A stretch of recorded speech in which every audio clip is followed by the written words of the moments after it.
Learn spoken English in 59 seconds. এই এপিসোডে আমাদের সাথে শুভ আছে। শুভ, তুমি কেমন আছো? আমি ভালো আছি। আচ্ছা, শুভ দেখাবে কত সহজে বাংলা থেকে ইংরেজিতে অনুবাদ করা যায়। শুভ, তুমি কি রেডি? হ্যাঁ। আচ্ছা, তাহলে বলো তো, আজ রবিবার, টুডে ইজ সানডে, তাই আমাদের বিদ্যালয় বন্ধ। So our school is closed. এখন আমি বই পড়ছি।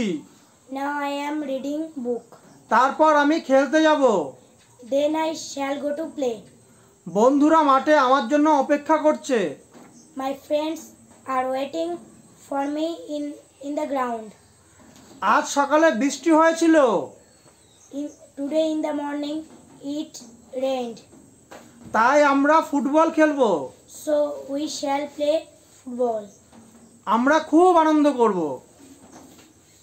We shall enjoy very much. বাহ, থ্যাংক ইউ শুভ, তোমাকে। You are welcome.